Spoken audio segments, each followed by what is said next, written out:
Hello दोस्तों, मेरा नाम राहुल अग्रवाल है और आप सभी का स्वागत मेरे YouTube चैनल में जिसका नाम है Infili which stand for institute for financial literacy. आज का मेरा टॉपिक है पीपीएफ अकाउंट का मैच्योरिटी। क्या पीपीएफ अकाउंट का मैच्योरिटी 15 साल है या कुछ और? क्योंकि जनरली जब भी हम सुनते हैं हम यही मानते हैं और यही जानते हैं कि पीपीएफ अकाउंट की मैच्योरिटी 15 साल होती है। लेकिन मैं आज आपको बताऊंगा कि कितना आसान है कि पीपीएफ अकाउंट की मैच्योरिटी कैलकुलेट करना, और शायद ये भ्रम भी आपका टूटेगा कि पीपीएफ अकाउंट की मैच्योरिटी 15 साल होती है। Let's go. दोस्तों, मान लीजिए आपने पीपीएफ अकाउंट में पैसा डाला और वो डाला 8 अक्टूबर 2020 को। जिस दिन भी आप पीपीएफ अकाउंट में पैसा डालेंगे उसके अगले 31 मार्च पर आप आ जाइए। यानी 8 अक्टूबर 2020 को पैसा डाल रहे हैं तो पहला फाइनेंशियल ईयर एंड होगा अगले 31 मार्च को, यानी 31 मार्च 2021 को।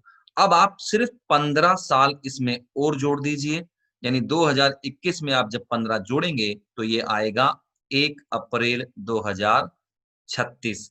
तो अगर आप ये देखेंगे तो ये टोटल 16 फाइनेंशियल ईयर बनते हैं, ना कि 15 साल। यानी आपने 2020 में 8 अक्टूबर को पैसा डाला, जो फाइनेंशियल ईयर खत्म हुआ आपका 2020, 21, 31 मार्च को, उसके बाद आप 15 फाइनेंशियल ईयर और पैसा डालते हैं। तो इन टोटल ये 16 फाइनेंशियल ईयर का प्रोडक्ट है, ना कि 15 साल का। तो जहां भी आप पैसा डाल रहे हैं वहां से अगले 31 मार्च पर आ जाइए और उसमें 15 साल और जोड़ दीजिए। अकाउंट आपका 1 अप्रैल को मैच्योर होता है।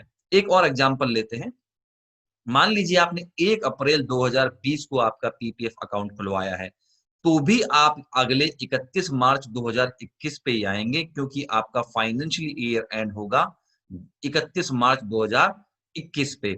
आप इसमें 15 जोड़ दीजिए, अल्टीमेटली ये वाला अकाउंट भी आपका 1 अप्रैल 2036 को ही मैच्योर होगा। कभी भी पीछे नहीं जाना है आपको। 1 अप्रैल 2020 या कोई भी डेट हो, नेक्स्ट 31 मार्च जो अगले फाइनेंशियल ईयर में, मेरा फाइनेंशियल ईयर बेसिकली जहां एंड होगा आपको वहां पे आना है, राइट। और वहां पे फिर आपको 15 साल जोड़ देने हैं। अब देखिए, मैं आज आपको ये भी बताता हूं कि भाई ये लोग क्यों कहते हैं कि ये 15 साल का प्रोडक्ट है। मान लीजिए आपने अपना पीपीएफ अकाउंट खुलवाया 31 मार्च 2020 को, तो इसका मतलब ये है कि आप फाइनेंशियल ईयर एंड की जो तारीख है उसी पे अपना अकाउंट खोल रहे हैं। तो बताइए पहला फाइनेंशियल ईयर एंड कब हो जाएगा?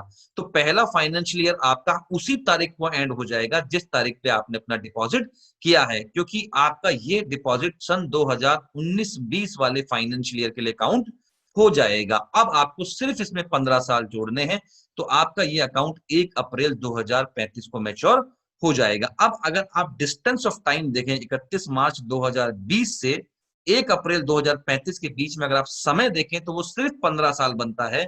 लेकिन आप गौर करें तो आपके पेमेंट पूरे 16 बनते हैं। यानी 2020 में भी आप पेमेंट कर रहे हैं, उसके बाद आप 15 पेमेंट और करेंगे तो पेमेंट 16 होंगे। लेकिन time distance between 31 March 2020 and 1 April 2035 is only 15 years, 15 साल। इसीलिए इन जनरल इसे कह देते हैं कि ये 15 साल का प्रोडक्ट है। अगर आप फाइनेंशियल की एंड डेट पे पैसा डाल रहे हैं तो उसी दिन आपका प्रोडक्ट बेसिकली पहला फाइनेंशियल कंप्लीट कर लेता है और उसमें आप 15 जोड़ देते हैं। तो मैं हमेशा इसीलिए कहता हूं कि it's not a 15 years product, rather it's a 16 financial year product. तो हमेशा ध्यान रखिए 15 साल का प्रोडक्ट नहीं बल्कि 16 फाइनेंशियल का प्रोडक्ट है, और 16 ही पेमेंट अगर आप पूरा पीपीएफ अकाउंट मैच्योरिटी तक चलाएंगे तो आपको 16 ही पेमेंट करने। तो दोस्तों, अगर आपको लगा हो कि इस वीडियो को देखने के बाद आपकी जानकारी कुछ पीपीएफ अकाउंट को लेकर बड़ी है, और अगर आपको ये वीडियो अच्छा लगा हो तो प्लीज मेरे चैनल को सब्सक्राइब करें और घंटी का बटन जरूर दबाएं ताकि सबसे पहले आपको मेरी वीडियोस मिलते रहें। बहुत बहुत धन्यवाद। नमस्कार।